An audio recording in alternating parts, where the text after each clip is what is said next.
Before we begin, 3 important points. 1. This video analyzes one specific scenario, a Chinese invasion of Taiwan with conventional forces only. No nuclear weapons, limited time frame. Specific parameters. 2. The outcome would be completely different in other scenarios, a broader Pacific War, a prolonged conflict, or different geographic conditions. 3. This is strategic analysis based on Pentagon war games, military assessments, and publicly available data. Not political advocacy, not propaganda. Pure military analysis. With that said, let's talk about why in this specific scenario China would win, and why the Pentagon is terrified. The 7-2, our scenario. Hour 0. China launches. 1,000 ballistic missiles hit Taiwan in the first 30 minutes. Every runway, every port, every radar installation. Destroyed before the US can respond. Hour 12. 100,000 Chinese troops are landing on Taiwan's beaches. US carrier strike groups are still 500 miles away. Hour 24. The USS Ronald Reagan tries to close the distance. China launches DF-21D carrier killer missiles. The carrier is forced to retreat. Hour 48. Taiwan's military is surrounded. Taipei is under siege. US reinforcements can't get through China's air defense network. Hour 72. It's over. This isn't speculation. This is what Pentagon war games show. Again and again. The US loses, not because the US military is weak, but because geography, proximity, and Chinese strategy create an unbeatable advantage. In the next 15 minutes, I'm going to show you exactly how. Why China has the advantage. Let's start with the numbers. Because in a war over Taiwan, numbers matter, sometimes even more than technology. Naval forces, total ships. The US Navy operates about 293 ships worldwide. China's Navy, the People's Liberation Army Navy, has around 370 ships. But the real question isn't global numbers. It's who's close to Taiwan. Within 1,000 miles of Taiwan, the United States might have 1 or 2 carrier strike groups in the region. That's roughly 15 to 20 ships. China? More than 200 naval vessels operating from its coastal bases. That means China has roughly 10 to 1 local naval superiority. Missile forces. Missiles tell an even more dramatic story. The United States deploys around 50 Tomahawk cruise missiles in the region. China, meanwhile, has more than 2,000 ballistic missiles designed to strike Taiwan. In a conflict, China could launch up to 1,000 missiles in the first hour alone. For the United States to match that volume, it could take weeks. Ground forces. Now look at the troops available for a potential invasion. US Marines in the immediate region number roughly 2,000 to 5,000 personnel. China's People's Liberation Army has over 500,000 troops positioned within 100 miles of Taiwan. In theory, China could land 100,000 troops within the first 24 hours. For the United States to deploy a comparable force, it would likely take 2 to 3 weeks. Air forces. The air balance shows a similar pattern. The United States could bring around 200 to 300 combat aircraft into the fight, from bases in Japan, Guam, and aircraft carriers. China can draw from more than 2,000 aircraft based on the mainland. And distance matters. US aircraft would need to fly 500 to 1,000 miles to reach Taiwan. Chinese aircraft? Roughly 100 miles. That means more fuel available for weapons, not travel. More time over the battlefield and faster response to any threat. So here's the bottom line. China has 10 times more ships, 20 times more missiles, 100 times more troops, and roughly 10 times more aircraft already in position. The United States still holds a major advantage in technology and experience. But the question is simple. Can technology overcome a 10 to 1 disadvantage?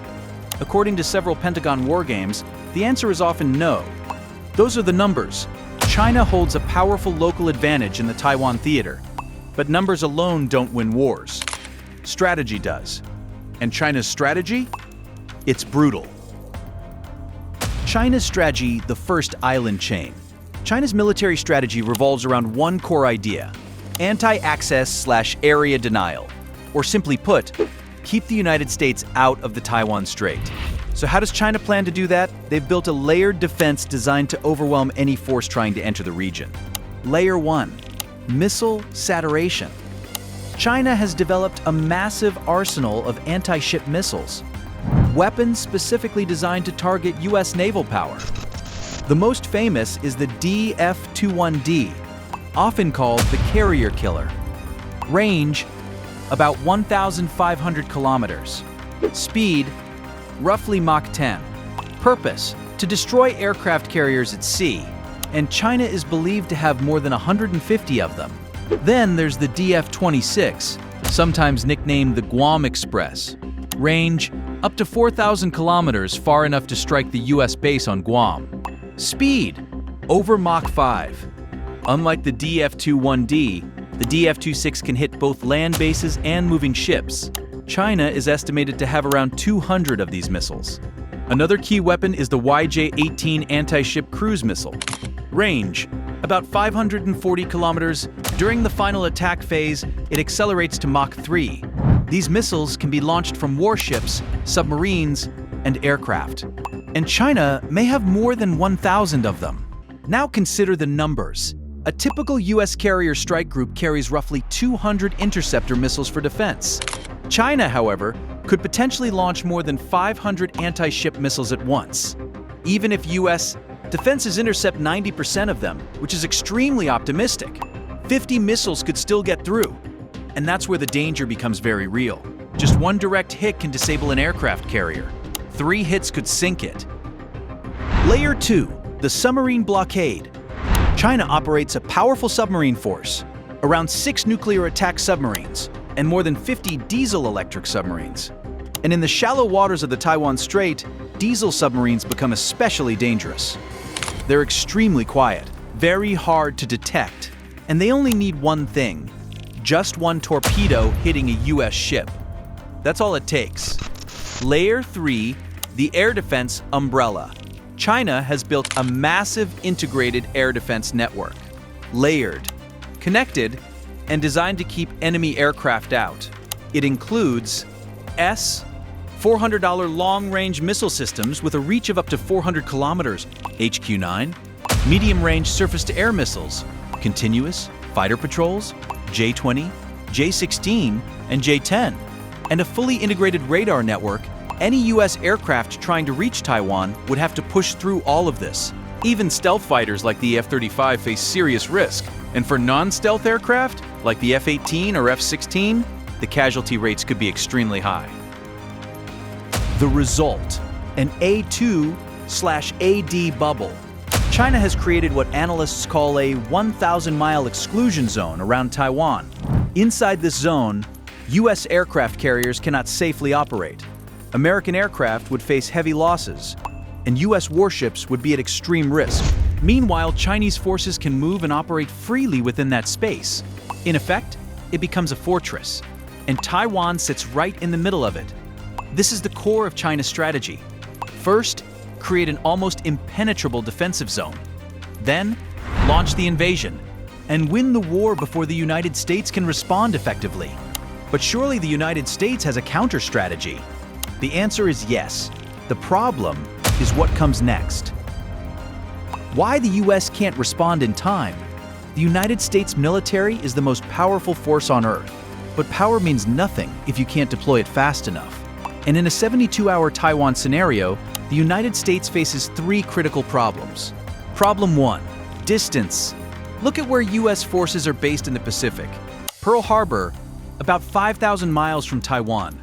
Guam, roughly 1,800 miles. Okinawa, about 400 miles. Yokosuka Naval Base, around 1,200 miles. Even from Okinawa, the closest major base, mobilizing forces still takes time. A carrier strike group needs 2 to 3 days just to reach the area. Air wings can launch in hours, but their mission time is limited. Marines need 48 to 72 hours to deploy in serious numbers. Meanwhile, China's forces are already there. Problem 2, base vulnerability. China knows exactly where every major US base in the Pacific is located, and they have missiles capable of hitting all of them. Kadena Air Base, within range of hundreds of Chinese missiles. Andersen Air Force Base, a known target for the DF-26. Naval Base Yokosuka, within cruise missile range. In the first hour of a conflict, China could launch massive missile strikes on these bases. Runways could be cratered, fuel depots destroyed, radar and communications knocked offline. The United States could spend days repairing damaged bases, while Chinese forces are already landing troops on Taiwan. Problem 3. A logistics nightmare. Fighting a war 5,000 to 7,000 miles from home is extremely difficult. The US military needs constant supplies. Fuel for jets, ships, and vehicles. Ammunition, missiles, bombs, and artillery shells. Spare parts, because aircraft and ships break down. And food and basic supplies for thousands of troops. All of this must travel across the Pacific Ocean. China's supply lines? About 100 miles. US supply lines? More than 5,000 miles. And along the way, Chinese submarines would be hunting American supply ships. Here's the brutal math. Hour 0 to 24, China lands nearly 100,000 troops. The United States is still mobilizing. Hour 24 to 48, US forces begin arriving, but only in small, scattered waves, facing China's powerful A2/AD defense bubble. Hour 48 to 72, Taiwan's organized resistance starts to collapse. And by the time the United States can bring its full military power to the fight, Taiwan has already fallen. The war isn't lost because America is weak. It's lost because America can't get there fast enough. That's why Pentagon war games keep showing the same result. A US defeat, distance, time, and China's massive A2/AD network. Put them together, and the United States can't win in the first 72 hours. But wait, doesn't the US still have advantages? Absolutely, and we need to talk about them. Because this war scenario isn't one-sided. US advantages. Why this isn't guaranteed? Everything I've said so far makes it sound inevitable. China wins. US loses. Game over. But that's not the full picture. Because the US has massive advantages that could change everything. Advantage number 1, technological superiority. US weapons are a generation ahead of China's. F-35 stealth fighters versus Chinese J-20. Unproven in combat. Virginia-class subs versus Chinese Type 093. Quieter, more advanced. Aegis combat systems versus Chinese equivalents. Battle-tested. Precision-guided weapons. Higher hit rates. Quality can overcome quantity. One F-35 can engage 4-6 targets simultaneously. One Virginia-class sub can sink multiple Chinese ships. Advantage number 2, combat experience. The US military has been in constant combat for 30 years. Gulf War, Iraq, Afghanistan, Syria. US pilots, sailors, and soldiers have real combat experience. China's military? Their last major conflict was 1979, Vietnam, 45 years ago. Experience matters, especially under pressure.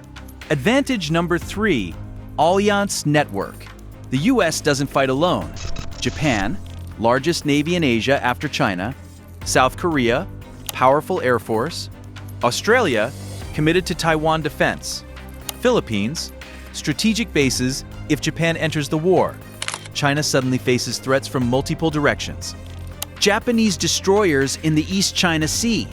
US carriers from the south. Australian subs from the Pacific. China's A2/AD bubble gets stretched.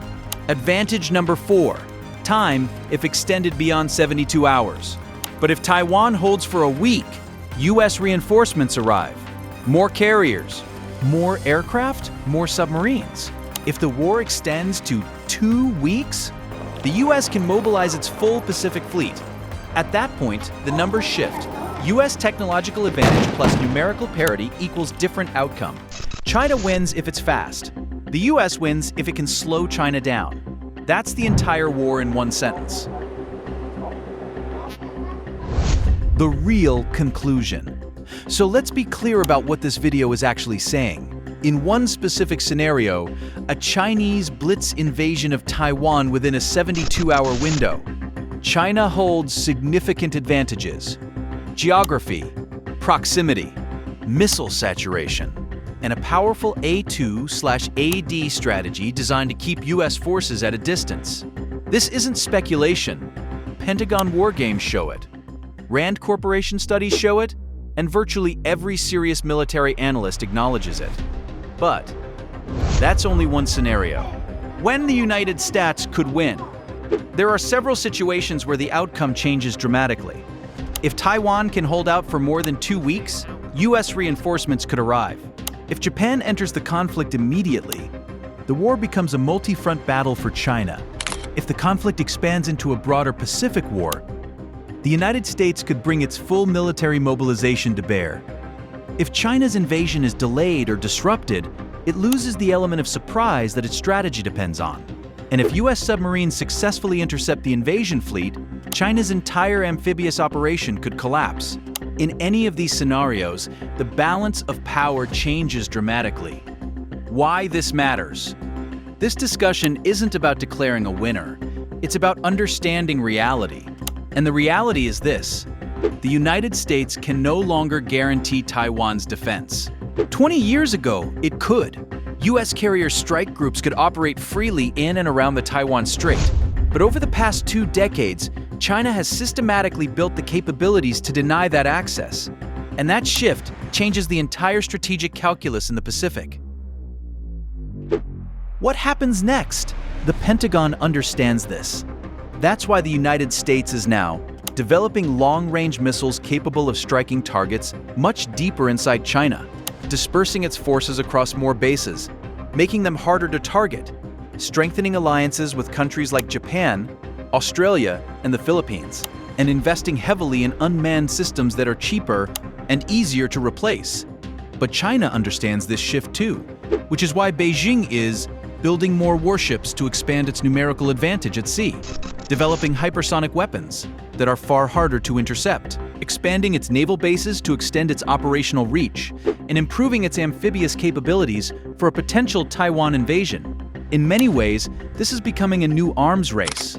And right now, in the specific scenario of a rapid Taiwan invasion, China holds the edge. The question. So here's the question I want to ask you. If you were the President of the United States and China launched an invasion of Taiwan tomorrow, what would you do? A. Intervene immediately, risking major military losses. B. Accept Taiwan's loss to avoid a direct war between nuclear powers. C. Launch an economic blockade against China, slow but devastating. D. Wait and build up forces, knowing Taiwan may fall first. Drop A, B, C, or D in the comments. And tell me why. Because this isn't just a theoretical debate. This is a decision that a future US president might actually face. If you want more in-depth analysis of global military conflicts, subscribe to the channel for strategic military analysis without the propaganda. And I'll see you